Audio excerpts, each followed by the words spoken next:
Have you ever heard something in church your whole life only to one day discover that the truth was never what you thought it was? Get ready, because what you're about to hear in the next few seconds might flip your entire understanding of Bible prophecy upside down. And before we dive in, make sure you like this video, subscribe right now, share it with someone who loves deep biblical mysteries, and comment the exact time you're watching this, because I promise, after this revelation, you're going to need a moment to process everything. Now let's jump right in.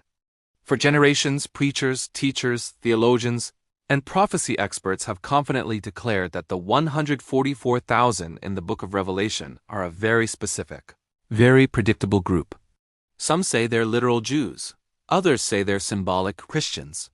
Some denominations even claim that the 144,000 are exclusively their members. But here's a question hardly anyone asks. What if the true identity of the 144,000 has been hidden not because God wanted to confuse us, but because the church has been reading the passage through the wrong lens? What if the 144,000 aren't who you've been told because they were never meant to fit neatly into any traditional box? To understand this mystery, you have to do something most people never think to do. You have to step inside the story. Imagine John, exiled on the island of Patmos, standing in the Spirit before the throne of God. He sees lightning, he hears thunder, he witnesses scenes the human mind was never built to comprehend. And in the middle of that overwhelming heavenly courtroom, he hears the voice of an angel declare that before the winds of judgment are released on the earth, a certain group must be sealed. Most teachings stop at the surface level. 12 tribes, 12,000 each, adding up to 144,000. But have you ever noticed something strange? The list of tribes in Revelation 7 does not match any other tribal list in the entire Bible. Some tribes appear, others are removed, one tribe is split, and another tribe is mysteriously inserted. Why would God, who is always precise intentionally, break the pattern? What is he trying to reveal? This is where the mystery begins. The first clue is this. In Revelation, God is not simply counting people. He is revealing a pattern, a divine identity, a spiritual profile, a profile that not everyone qualifies for. A profile that isn't based on church membership, physical lineage, or religious tradition, but on something much deeper, the kind of believer who can stand when the rest of the world collapses. That's why Revelation 7 doesn't ask who they are, but instead shows what they do. These people are sealed, protected, untouched by the coming judgments. They carry a mark not on their hands, but on their foreheads. The forehead represents the mind, the seat of conviction, loyalty, identity. In other words, these are people who cannot be bought, shaken, manipulated, or seduced by the systems of the world. And here's the part that shocks most people. Revelation never actually says the 144,000 are all Jewish by blood. It says they are from the tribes of Israel, yes, but the New Testament repeatedly teaches that the true Israel of God is not defined by DNA, but by covenant identity. Paul says, "They are not all Israel who are of Israel." He says the true Jew is the one inwardly, whose heart is circumcised. Peter says believers are a royal priesthood, a holy nation, a reference to Israel's identity. John himself, who wrote Revelation, says that believers are kings and priests unto God, which again is Israel's calling. So what does that mean? It means that Revelation is not describing the ethnicity of the 144,000. It's describing their spiritual assignment. People assume the 144,000 are the only ones saved. Wrong. They are the firstfruits, the forerunners, the shock troops of the end-time church. They stand before a great multitude that no one can number, proof that they are not the only ones redeemed. Instead, they are the first wave, the front line, the ones God sends ahead to prepare the earth for the final harvest. Now pause for a moment and think about this. Why would God need 144,000 frontline believers at the end of time? Why seal them? Why separate them? Why mention them at all? Because the darkest hour of human history will require the brightest light. And just like God raised up Moses, Elijah, Jeremiah, Daniel, leaders who served in times of crisis, he will raise up a final generation who carries a level of boldness, purity, authority, and surrender the world has never seen. These are not ordinary Christians. They are not casual believers. They are not half-in, half-out churchgoers. They are a generation who refuses the mark of the beast, not because they are scared of hell, but because they love God more than their own lives. They follow the Lamb wherever he goes, no matter the cost. They are described as redeemed from among men, which means they live differently. They walk differently. They think differently.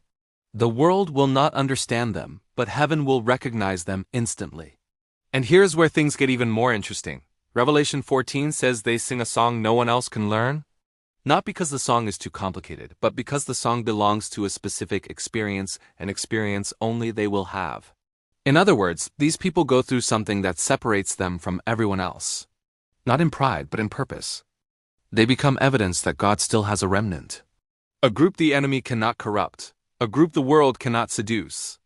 A group that will shine in the middle of the greatest deception ever unleashed. This is why the identity of the 144,000 has been debated for centuries, not because God wanted it hidden, but because He wanted only the hungry to find it. And maybe, just maybe, the reason you're rewatching this video right now is because something in your spirit recognizes that this generation is different. Something in you knows the time is short. Something in you senses that God is raising up a people who won't bow to culture, fear, politics, pressure, or compromise. A people who will stand when everyone else falls. And before we go deeper, let me pause for just 2 seconds to remind you. If this is opening your eyes, if it's awakening something in your spirit, then make sure you subscribe, like the video, share it with someone who needs to hear this, and comment the exact minute and second you're watching right now. Your engagement helps this message reach more people hungry for truth. Now let's continue. Because here is the shocking twist that almost no one talks about. The number 144,000 is symbolic. Yes. But it is also strategic. 12 represents government. 12,000 represents fullness. 144,000 represents a complete governmental people, those who will partner with Christ to execute His purposes in the final days. And the biggest surprise of all? You don't have to wait for the end times to become who the 144,000 represent. Their characteristics are not future, they are available now. God is already sealing hearts. God is already raising voices. God is already waking people up in the middle of the night. God is already stirring a generation that refuses to bow. Some people read Revelation with fear, but those who understand the identity of the 144,000 read it with anticipation, because it reveals a generation that walks in unprecedented intimacy with God, and that right there may be the greatest hint of all. The identity of the 144,000 is not about who they are. It's about what they become. And that brings us to the deeper question. What exactly does it mean to be sealed? What qualifies a person to be counted among God's most set-apart servants in the final days? How does God form such people? And what must they endure? The answer to what it means to be sealed begins with something most people overlook. The sealing in Revelation happens before the judgments fall. That means these people are prepared in advance, shaped long before the world realizes who they are. They don't suddenly emerge when things get chaotic. They are formed in secret seasons of obedience, wilderness moments, hidden battles, and private victories. If you've ever wondered why God isolated you at times, why He pulled you away from certain circles, why He allowed you to go through things others never had to face, it might be because He is forming something uncommon inside you. The 144,000 are not made on stages, they are made in secret. They are carved, purified, and refined in ways the world does not celebrate. Think about this. Before the Son of Man appeared publicly, He spent 30 years in silence. Before Moses confronted Pharaoh, He spent 40 years in the desert. Before David took the throne, he spent years running, hiding in caves, misunderstood and betrayed. God always trains His chosen in obscurity. And the 144,000 fit that pattern perfectly. Their power is not in their visibility, but in the seal placed upon them by God Himself. And this seal is not a mark you can see with your eyes. It's a mark heaven recognizes. The seal represents ownership, God claiming them as His. It represents protection, judgment cannot touch them until their assignment is fulfilled. It represents identity. They know who they are, and they know who they belong to. It represents authority. Hell cannot stop them. Deception cannot mislead them. Fear cannot silence them. The seal is spiritual, but its effects are supernatural. It is the difference between those who survive the shaking and those who collapse under it. And here's where the mystery deepens. In Revelation 14, the 144,000 stand with the Lamb on Mount Zion, which is a picture of triumph, victory, and divine union. They stand, not kneel. They stand, not hide. They stand, not tremble. They stand when others fall because they have already surrendered every part of themselves to God long before the crisis came. This is why they are described as not defiled, blameless, and without guile. Words aren't about perfection, they're about purity of allegiance. The 144,000 are not perfect people. They are perfectly surrendered people. Their lives don't revolve around comfort or convenience. They revolve around obedience. They don't chase fame, power, or the approval of men. They chase the Lamb, and wherever the Lamb goes, they go. That statement alone tells you everything you need to know about their identity. They are followers, not leaders in the worldly sense. Their greatness is measured by their surrender. Their strength is found in their intimacy. Their power is found in their purity.